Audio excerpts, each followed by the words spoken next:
The first question I have for you is, what does it mean to design your life and career? What is life design? I like to explain life design as thinking about your life as a wicked problem and then using design principles essentially to solve that problem. So, a wicked problem is, in short, a problem that keeps changing every time you touch it. It doesn't have clear parameters, it doesn't have an obvious outcome, there's not one solution. So designers think of a wicked problem as we think we are solving for something, and then when we get more data about whether that thing is the thing, we find out maybe we were wrong because users are now experiencing the design and telling us what actually is working. This works really well for life because life is a wicked problem, meaning perhaps you have set a goal for yourself. You think, this is the job I want, this is the career I'm meant to have, this is what success looks like. And then as you start experiencing life, let's say a career, a particular choice, a major in college, right? You get a pretty quick sense of whether or not that is what you actually want, feel good about, what works for you.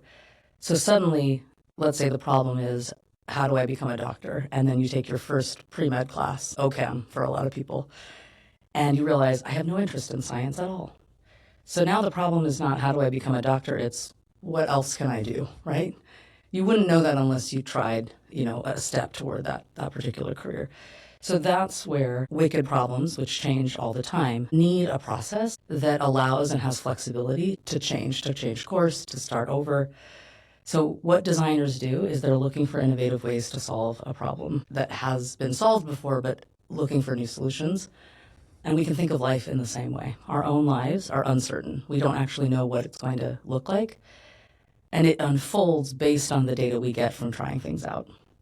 So life design basically is, how do I think about my life, a problem for which I don't have the answer, and use mindsets, principles, and processes that designers use to sneak up on my future, we might say, to figure out what might my future look like before I have to fully commit to it. So in a nutshell, life design is thinking like a designer about a problem for which we don't actually know the answer.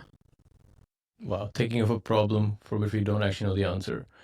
It seems like there are some core principles at each stage of your life to think through those problems. Can you talk a little bit more about that process? Well, what are the underlying frameworks that you use in any of these wicked situations you're in? Yeah. So for me, the thing, especially as I've been working with graduate students, what I have found most useful to borrow from the designer's perspective is to really be what we call mindful of process. So where am I in a process as I'm approaching the decisions that I might need to make about my life? So I think essentially we're always in either one of two places. We are either faced with several options, not all of which we know, but many things, and we need to be able to converge on something. That might mean just try something before we commit to it, but it means that we are in a space of having multiple paths forward and a lack of clarity about what direction to go in. In that case, we need to diverge.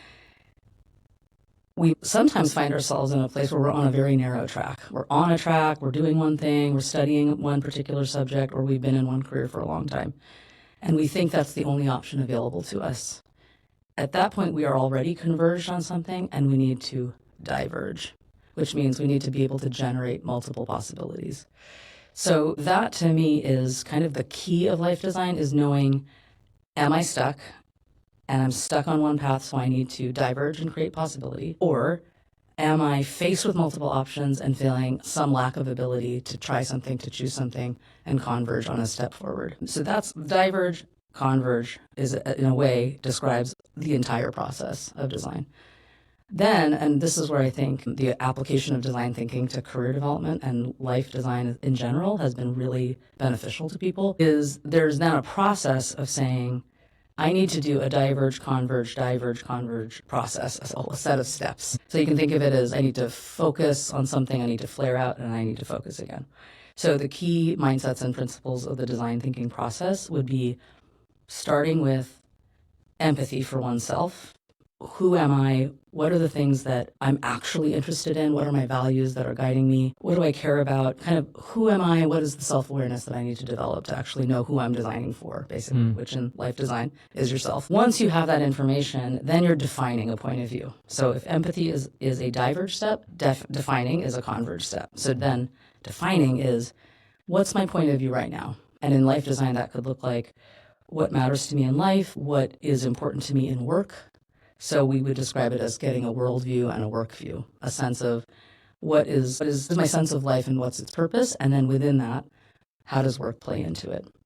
There are other ways to define a point of view. Once you have that, then that essentially becomes the criteria that you use to evaluate options that you create for yourself. Assuming you've done an excellent job of empathy with yourself and figured out kind of who you are, and then you've done that next step of defining, okay, if that's who I am, this is the problem I want to look at and solving. Then you're back to a diverge step, which is ideation. And that's another very, very key process, which is I might think that there's only one way to meet that goal. But what if I give myself the opportunity to ideate many different possibilities for how I might explore whatever that might be, whatever that problem is, that curiosity, that interest? And then after you've generated lots of possibilities, especially wild ideas, things that might not even seem possible to you or pragmatic, you're able to then look at that solution set, that more expansive solution set, and say, okay, I've got a lot of options here, but I don't want to commit to any one of these things, not just yet, because I want to actually find out if I'm really as curious as I think. That's what we get into prototyping, which is essentially design jargon or design language to say, what is one small thing I could do that is low cost, accessible, in my reach, maybe something I could do this week that could help me test a curiosity and learn about whether or not I actually am interested in that thing before I fully commit all of my resources. And once you've gone through that process of opening up, diverging, converging, then maybe you do a test. So a test might be, sure, I'm going to take that job for a year, or I'm going to go to that graduate school program. I've gone through this process, and I think right now for me that's the right choice. Often what happens is people jump from, I'm stuck, I don't know what to do, let me just pivot to something entirely different and also very resource heavy. And so that process that I just described allows us to pause at really important moments and say, am I thinking too narrowly about my future, or am I thinking too broadly about my future and I need to actually give myself the opportunity to commit to something and try it first? What are the couple of questions here? What are examples or ways that people can understand that they're thinking too narrowly about their future? Okay, a couple of things that I think are flags for that moment. So one is just a sense of stuckness. I think stuck is a word that a lot of people recognize when you say, are you stuck? It's a metaphor, right? But I think the first place to see, am I thinking too narrowly, is, do I feel unsatisfied with my current life, but I don't know what else I can do? That is a moment when it is possible that any number of things might be clouding your ability to see futures. It could be success narratives that have limited your beliefs, that tell you, sure, I might want to do this totally different thing, but I was told that that is not successful, or I was told that that would not be valued in the whatever cultural milieu I'm in. Another might be, I'm stuck because I believe I don't have any skills that apply or transfer to a space outside of the one that I've been in. So another way of saying that is, I don't want to do this anymore, but I don't know what else I can do. So I think two ways of noticing that you're thinking narrowly are, one, am I feeling stuck? And two, am I feeling like I can't do anything else? And where is that coming from? I can't do anything else. Well, it depends on who you are and your status in life, in what age you are, and that kind of thing. I'll speak from the graduate student perspective. One thing I notice, I'd say for the population of graduate students who have chosen some kind of career track, right? So often graduate students are enrolled in a program that has, some particular field they're entering into, some set of skills that they're training in, and some set of paths that typically would be generated from that experience. And well, take an example of a PhD student. So academic training is really focused on what outcomes you produce in terms of contributing to the body of knowledge that you're studying, right? So you are becoming a scholar in your field and you are answering a question for which the findings are going to be important because they expand the body of knowledge that you're studying. And academic work, especially, is so focused on findings and the production of knowledge, it doesn't help students necessarily articulate the process that they are using to get those findings. And process is where we understand our skills. And so if I'm studying a topic, but I'm not really articulating explicitly how am I actually doing that work, if I am starting to get tired of or concerned about that particular career path, I might find myself saying, but I don't know how to do anything else. The only thing I've been doing for the last 5 years is researching a very, very narrow, potentially very obscure idea. And so that becomes a problem because then if I'm trying to figure out what other things I can do in the world and I don't know what my skills are, then I don't have access to language that tells me the things that I can do for somebody else in a different domain. Basically, our futures depend essentially on what we can do and how we can solve problems, right? Every job description is a problem that somebody's trying to solve. So if I am in a situation where I've been studying something or I've been very narrowly focused and I don't know my skills, or if I do, they seem irrelevant in other domains, then when I'm like, I need a new job, I'm reading this job description and wants me to do these 10 things, I've never done those things before. Everything seems impossible. There seem to be no other options. Where I think, especially for graduate students, they can feel kind of a hopelessness about their future is if they don't have access to the language that articulates the skills that they have been developing, then they won't know how to transfer those skills into a different context. And then that leads to, well, then I have no skills. All I can do is find jobs or opportunities in the world that look just like the one I have.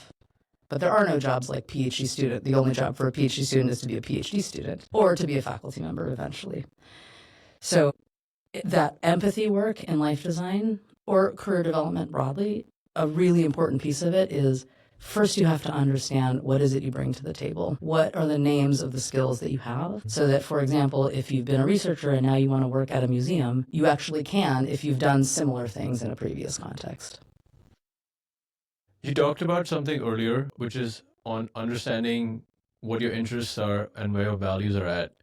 Something I've heard students talk a lot about is they don't really know what their values are. And they've done all these tests where there's, you choose out of 30 values, you choose 10 values and you kind of minimize them down to 3, the most important ones. But it's like there's competing interests. Values have these competing interests where we don't know what it is that we actually value between this word and that word. How would you help someone understand what their values actually are? And same for interests. So with values, I think about what matters to me, where if the presence of that quality was taken away, I would feel incomplete, dissatisfied, potentially directionless, purposeless. So I think one way to get at values is to ask yourself, what matters to me or why is something important to me? For some reason, what matters to me helps people refine what is most important to them. And then I think prioritization of values is where I think it starts to become clear. Because if I see 30 things like, autonomy, flexibility, joy, justice, like I might love all of these things, right? So I think that doing a values assessment in a vacuum is quite challenging. It might even bring up some sense of, well, I feel kind of bad if I say I'm not so interested in helping others when flexibility is also really important to me. And if I choose one, who am I, right? So I think that where values become really important and helpful is using them in application to a situation where you're trying to make a choice. Values on their own, probably everybody loves all the things. But let's say you were then taking your set of values or the ones that are surfacing for you the most, and you were evaluating a situation you're in right now. A way to make values sing, I think, a way to make values become real is to say, to what extent is this value being met in my life right now? Or to what extent is this value being met in this situation? Once you start to look at what a value is in action, what a value looks like in practice, I think then it becomes a less abstract concept and more, okay, this value is important to me because without it, I'm not enjoying this experience, or I'm not loving this situation. So one way I think is to understand or ask yourself, what does this value look like in practice? Is it in communication? Is it in the culture that I'm working in? Is it in the way that I'm living my life right now and what I'm choosing to do, right? So I think it's a great point that values on their own can feel abstract and a little bit vague. So mapping a value to a situation, circumstance, a future job, like when you're reading a job description, mapping values to exploration. Let's say you're talking to somebody who has a job you're kind of interested in, and then they tell you that that work tends to be very team-oriented and very hierarchical, where you're there to execute on somebody else's vision. And you're like, you know what? I love team-oriented work, but I need some degree of autonomy. Autonomy is a value. So I need to be able to be in a situation where I have some self-initiative, right? Now, autonomy, flexibility, team orientation, collaboration, all of these things start to take shape. Because some people are like, I just want to work on a team and I want you to tell me what to do. And I'm great. And I love when I don't have to work alone. And others are like, I want to work on a team, but I want to know what my role in the team is. I want to have some autonomy. So once you start to see the values actually come to life and say, what does this look like in practice, like in a day-to-day experience? I think that can help us understand what our values are and how we can use them to make decisions. What you described was values in relation to a situation, like seeing how they relate to the situation you're in. I think a tangential point to that is values in relation to people and the community around you or the relationships you have. So this is a question asked by a student. What is the role relationships play in life design? And how could I design better networks personally and professionally? Well, I think that relationships are at the core of life design, both in terms of how we learn who we are and what we want, and also how we actually move through the world and get the things that we need. So if we first look at just the process of life design, so we might say life design is, if you remember nothing else, it's 4 things. It's getting curious about who I am and what's out there in the world before I converge on a decision or an assumption. So how might curiosity help me? Trying things before I commit to them. So testing out a lot of things to get data. Telling my story and being able to articulate what I want. And the 4th is talking to people. It's a really, really key component. So that is kind of a handy way of thinking of life design in the sense that it is when you do these 4 things, you are going to get more clarity about where you might go next than if you did none of these things, right? But here's how I think about people in relationship to the kind of deeper experience of life design. So I'd say the first thing is one of the mindsets of design is called radical collaboration, which, to unpack that, is essentially when I'm stuck and I keep doing the same thing and I'm looking at a problem and all I see is the same problem and it's just looking back at me and saying, yep, I'm the same problem you've been looking at. It's possible that we need somebody else's perspective to help us see that problem differently. So the very most basic way in which other people and relationships that we create are important is that it helps us see ways forward that we cannot generate for ourselves. Because we generate things based on the place that we're standing in, right? So we can do some amount of reframing. But our imaginations are limited often by what our own experiences are and what resources we already have available to us and what our circumstances are in life. So the first way I think in which engaging with other people is simply to get viewpoints that look at the same problem with us from a standpoint of difference. That is just not how I think about things. In our own work, we work with graduate students, that's how we actually design our courses and our workshops and our activities.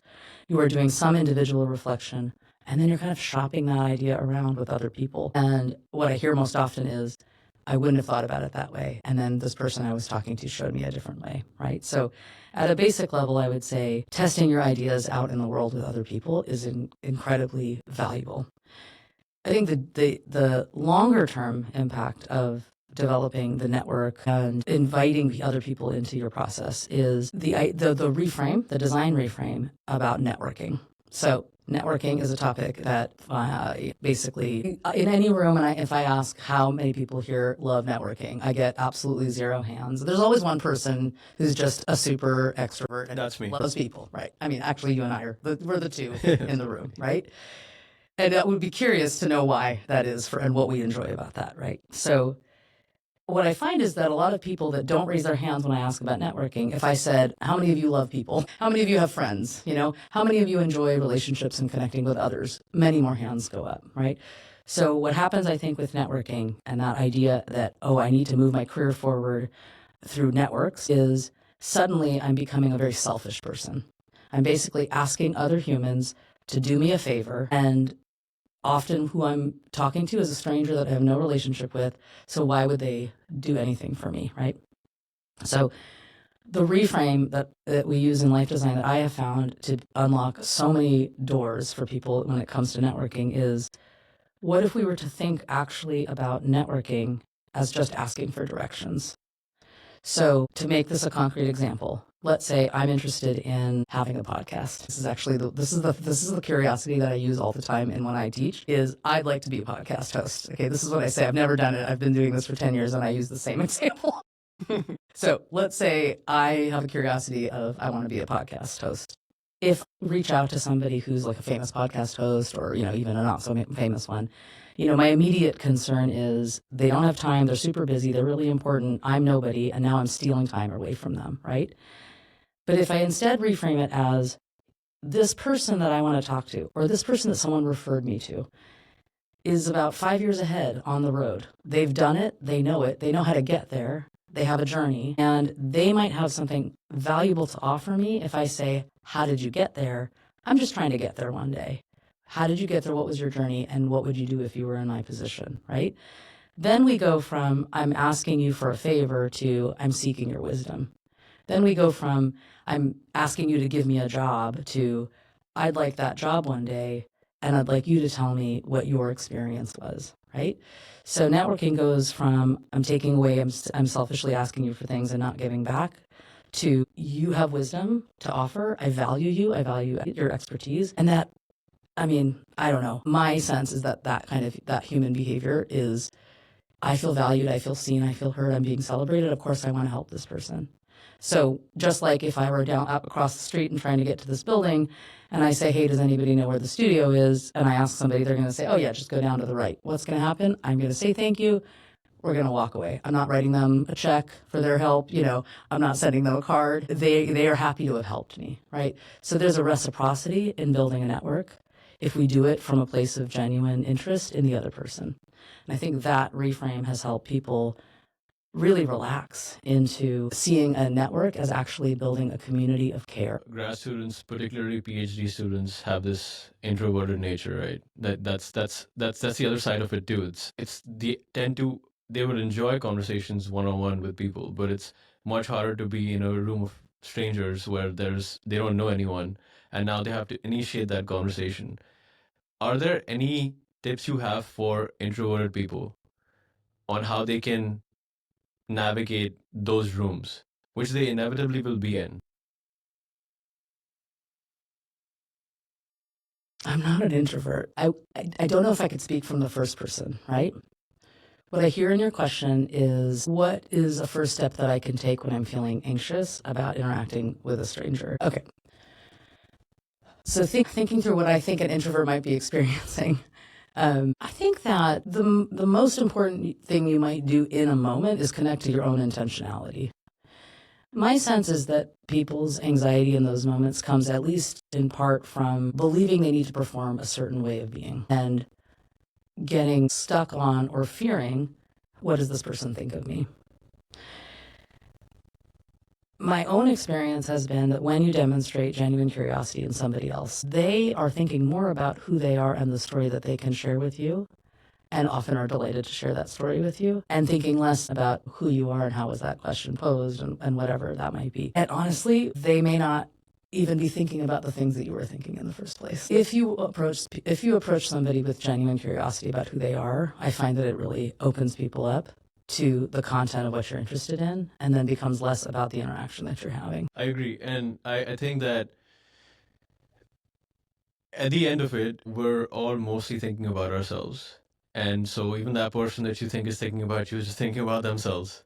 So it actually helps open up, having that curiosity in them actually helps them open up in the moment. And the spotlight is less on you.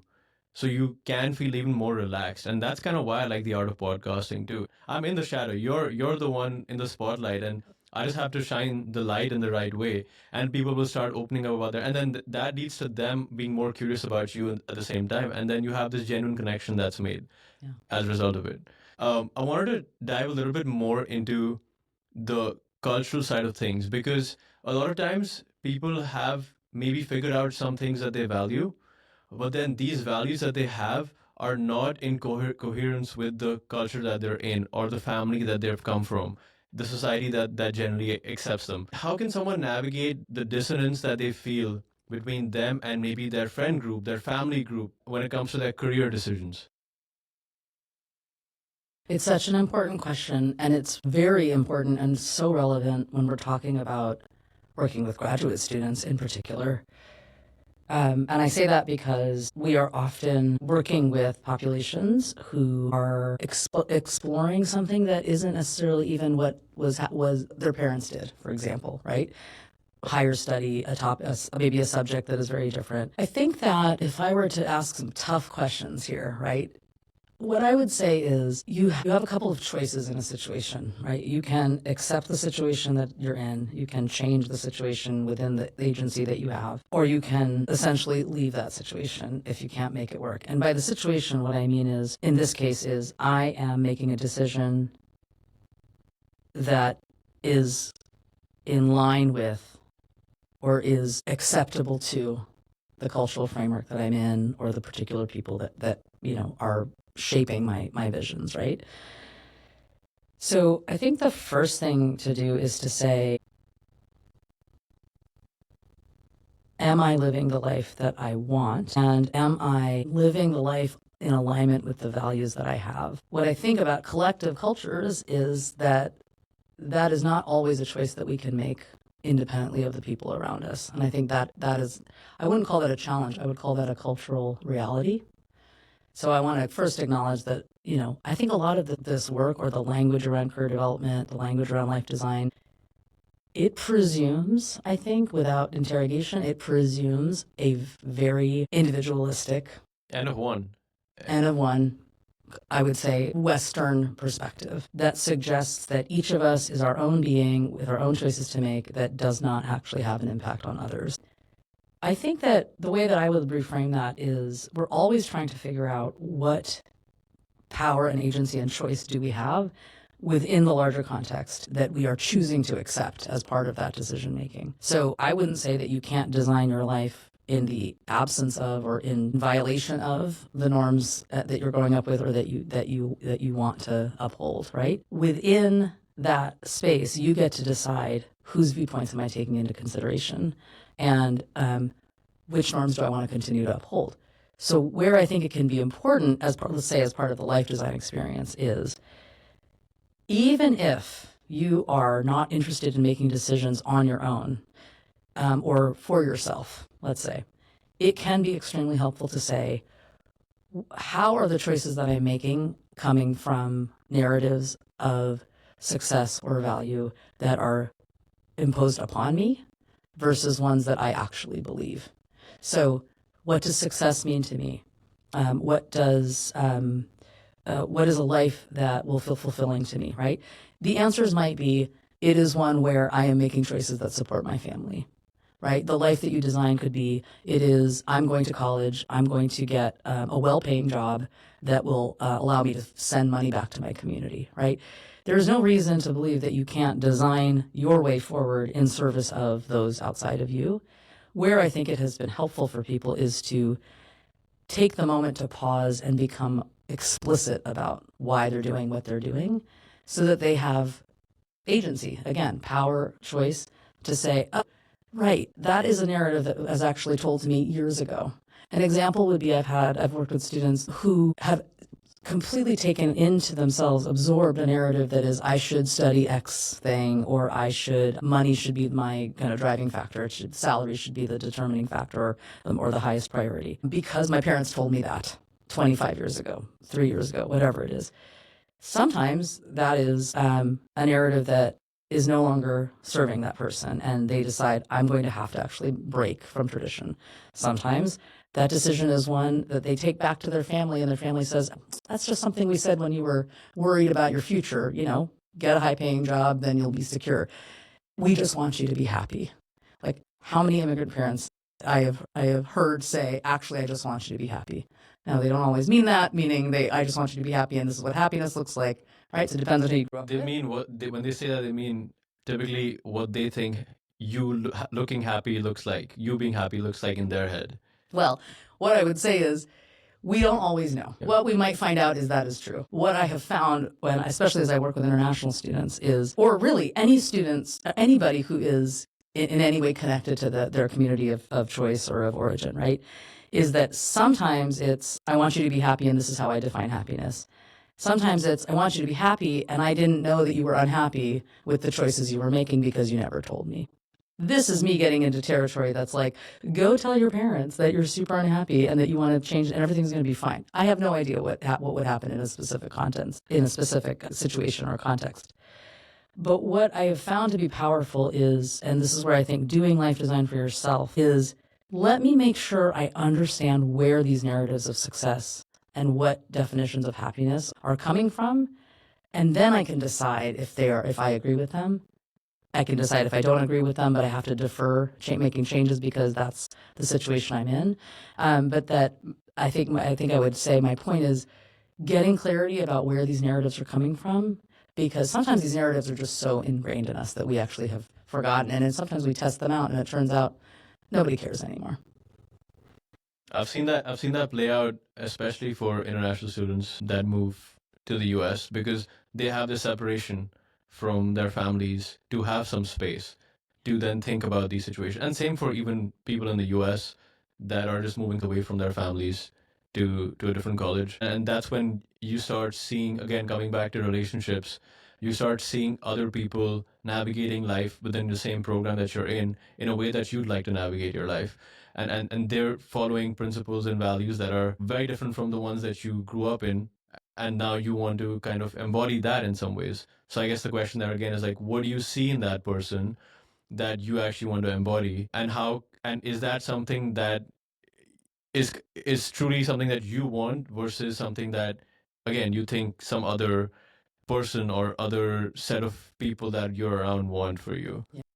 And I think that to pick up on that point, I mean, this is where I think doing this work, I mean, whether it's a life design workshop or, just having conversations with other people who are both similar to and different from you, one thing I see is, I think the most pernicious thing about being stuck in a narrow situation and a kind of an option of one is you begin to believe that that is also the only way. And this is really what happens a lot in academia is, you're in a program, you're getting a particular training on how to develop as a scholar who then gets a career as a scholar. That's kind of one path, right? And sometimes I find when people are doing an exercise like sharing, what's your view of work, what matters to you in life, like some of these exercises that we do, just hearing 2 or 3 other viewpoints helps us actually expand our imagination to say, there are actually multiple ways of doing life. Now, that doesn't necessarily mean I'm going to do my life differently, but what it means is it takes the pressure off. It's this life, and if I don't succeed at it, I've failed. Instead, it's, wow, there are many different ways to determine what matters to me. And, unlike a research project where we might be looking for the patterns, the typical, what's the aggregate data and what does it tell us that most people do or most things are like this, you're just trying to design your own life. You're just trying to figure out what is going to actually work for you. And so getting other people's perspectives can do anything from changing how you approach life to just simply confirming that your path is just as valid and your choices are just as good.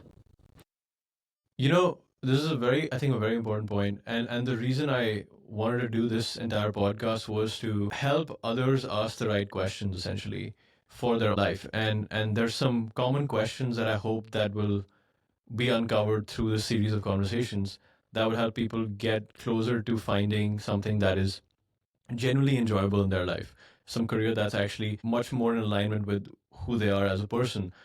And a lot of times when it comes to PhD students, what happens is this sunk cost fallacy, right? Which is you spend so much time at this point in your life pursuing a single linear path that switching over to something else feels like a cost that you can't really burden. It's too much for you. So, it, how can someone think about this situation differently? Is there a way that you would help them think through this part? And at this point, they are already questioning their path. So they're already in that process of not knowing if they want to continue on in an academic role, they want to go into something else. What is it that how can they reframe this? So I would say that, okay, that's a good question.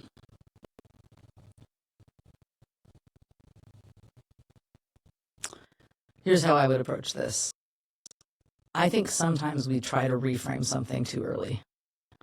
I think reframing is a very, very important tool to help us see a different way. But in order to reframe, we first have to really sit with the problem that we're facing. And I think that kind of problem deserves time to grieve the loss of an identity that we have aligned ourselves with for so many years, especially PhD students who have given several years to a particular path.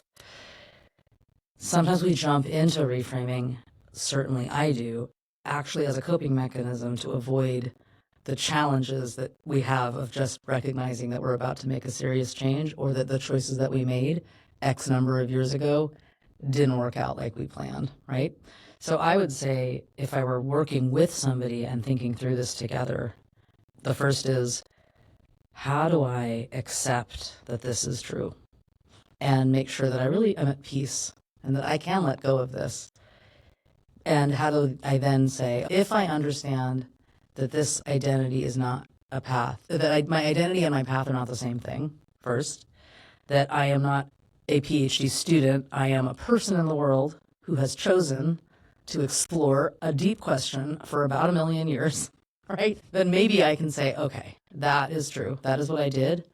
As it turns out, that is not offering me a future that I want, but it is what I chose because X number of years ago, that seemed like it was going to do that. So I think the first thing to do is accept.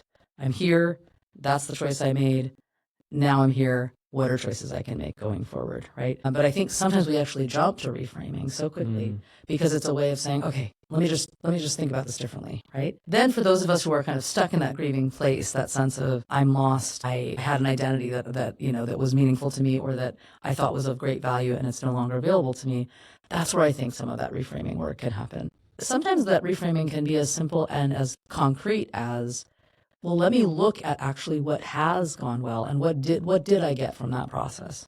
So what new knowledge do I have? What am I really good at? What are the skills that I developed in doing this work? Which it's not a conversation that generally happens in academia. What skills did you use? It's like, what new ideas are you bringing to the table and how are you adding to the conversation in your field?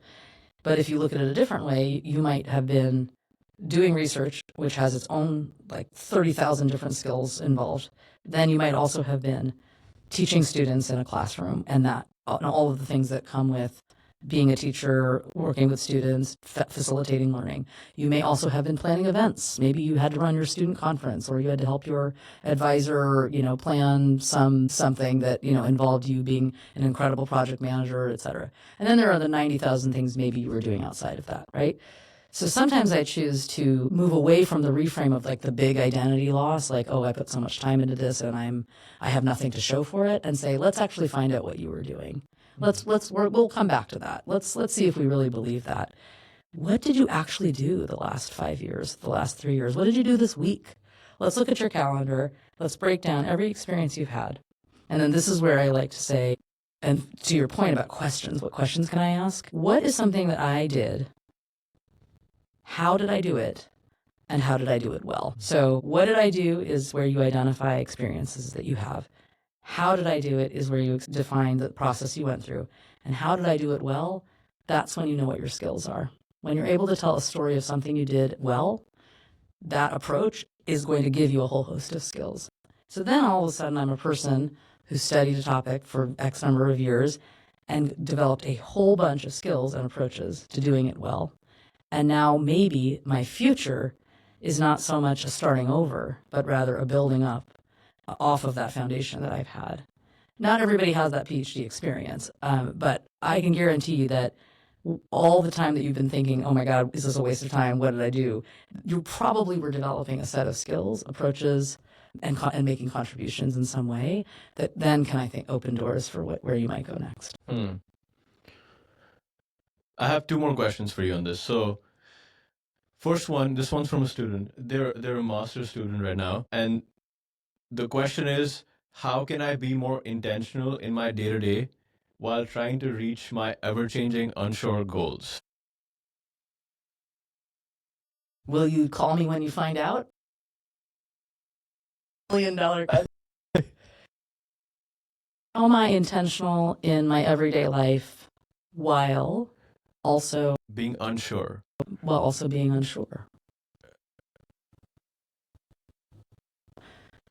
So to me, so here's what I would do. If somebody asked me that question, I think I would want to know a lot about how they're framing that question.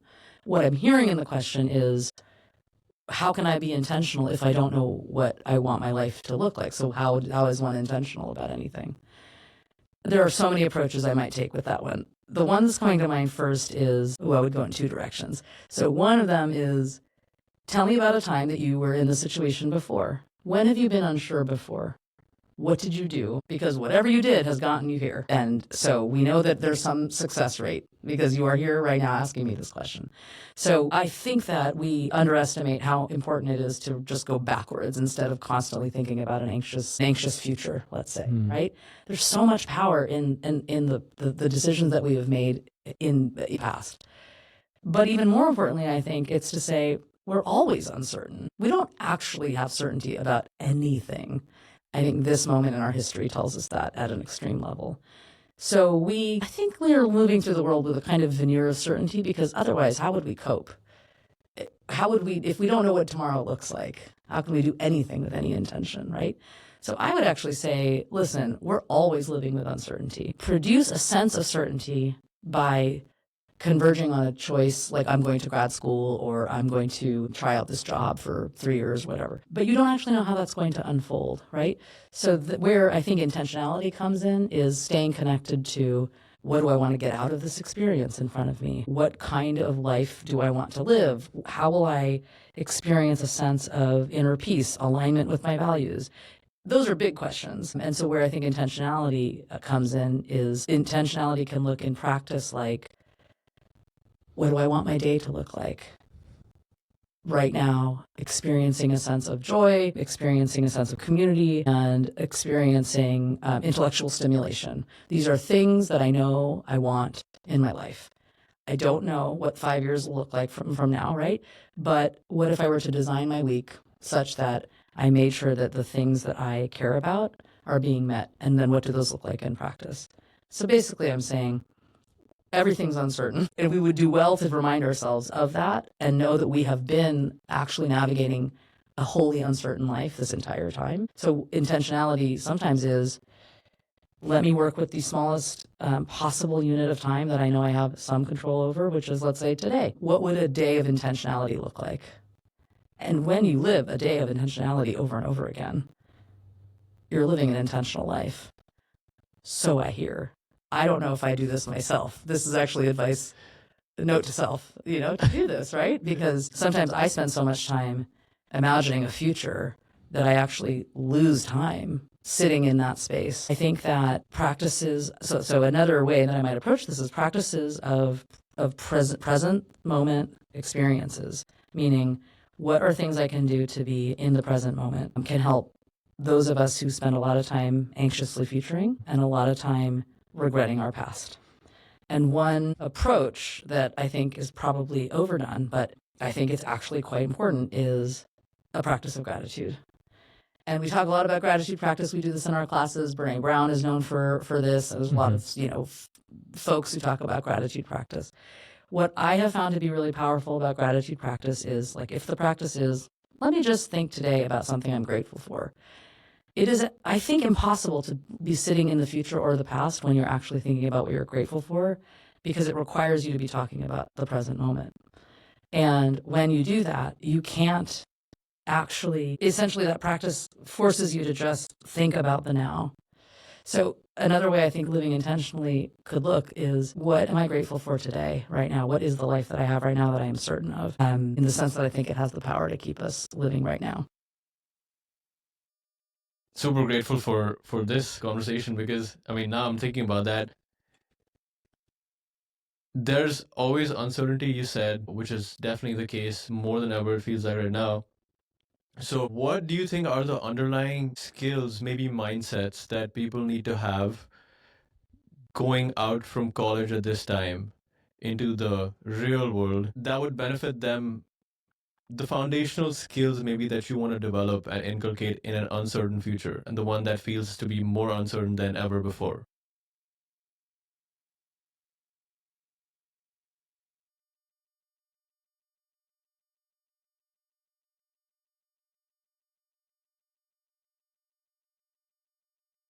If I consider some of the, what I think are the design mindsets, kind of where this is the conversation we're having today. If I were to draw upon a few mindsets, the ones that I think are key